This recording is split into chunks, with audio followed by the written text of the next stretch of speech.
speeches. Mr McMillan, please. Thank you very much, Presiding Officer. First of all, actually, I just want to touch upon 2 points that Mr Green just spoke about. Mr Green, the Constitution matters. If it didn't, then we wouldn't be leaving the European Union on Friday evening. And secondly, on the point regarding flags, I suggest that Mr Green go online and look at some of the images of London at the moment, festooned with Union flags, as compared to just the debate about one flag outside of this building. Now, today's debate has been very much of what I expected, certainly a robust defence of independence from those who are pro-independence, and also those from the pro-union side, a robust defence of their particular position. But one thing is certain, though, and that's it's the status of Scotland and its position in the EU come 11 p.m. on Friday evening. I am an English-born Scot. I'm also a European, and my circumstances change on Friday night. And for me, this material change of circumstance necessitates that this Parliament should take forward a referendum on independence. In 2014, we were told to lead the UK, not leave it. We were love-bombed by many, and the political class from Westminster were sent up to tell us to stay. However, since then, the respect agenda has ended, and the Westminster elite shut their ears to the concerns and the suggestions of the devolved parliaments and assemblies in the UK. The fact that the 3 devolved lawmaking bodies voted against the UK government's withdrawal agreement, refusing to grant its consent, tells a story. Now, to add to this situation is the fact that England and Wales, they get their wish to leave the European Union, Northern Ireland gets a better deal, and Scotland gets nothing.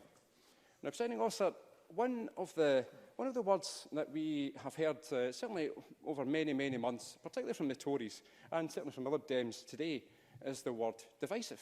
Now, I would actually go further than them. Within any multi-party democracy, there are divisions. Clearly, it has to be the case, because you get different political parties, get different views, different thoughts and different policies. And also, in this Parliament, we divide at 5 p.m. every single night when this chamber sits. The political debate, by its nature, will create some element of division. And every 5 years, with elections, the population divide as they vote for the parties they wish to vote for. So the aspect of division that some from the pro-union side actually want to highlight is just an absolute nonsense. Now, the Tories, they did not want this Parliament, as Alex Neil spoke about earlier. The Lib Dems, they seem to want federalism, and Labour seem to want home rule. Now, we know very clearly about the Tories' position, but on the other 2, they are as clear as mud. Now, last week, in the Culture, Tourism Europe and External Affairs Committee, we heard the unfortunate truth for the Tories. Professor Anand Menon stated, and I quote, "On ratification, I absolutely agree with what Dr Fabian Zulig said about the European Parliament. And bear it in mind that if we end up with a mixed agreement, this is regarding the trade agreement, that needs approved by parliaments across Europe, what is curious about this negotiation is that it is the only negotiation in history whose specific objective is to make trade more difficult." So, Presiding Officer, pro-Europeans are being dragged out of the European Union against our will on Friday evening. There will be a trade deal, if one can be done, that will make the economy in Scotland worse off. Now, here will be another material change of circumstance to our country and to the people who live in Scotland. In 2013, the UK government reiterated that the people of Scotland have a right to decide on our future. And Presiding Officer, every party signed up to the Smith Commission's proposals. Nothing in this report prevents Scotland becoming an independent country in the future, should the people of Scotland choose. And last week, the Survation poll indicated that 61% of those asked backed this Parliament deciding on whether to hold an independence referendum. Now, okay?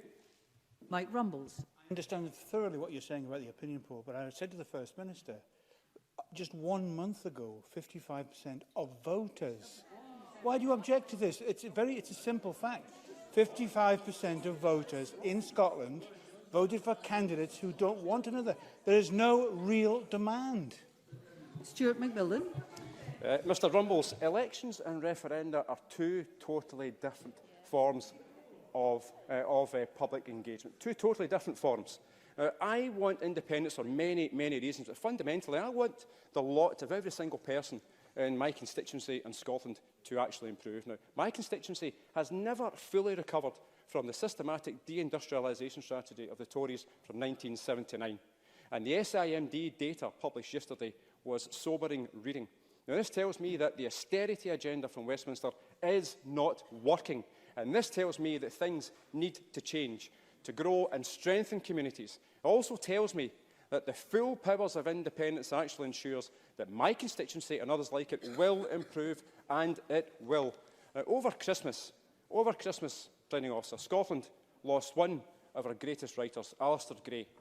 Alistair Gray famously wrote about working, and I quote, "as if you live in the early days of a better nation." This is what independence will bring, and why I will be voting for Scotland tonight at 5 o'clock, and also why I want my constituency to be better, and I want the lot of every single person living in my constituency to be better. Thank you very much. Thank you very much, Mr McMillan.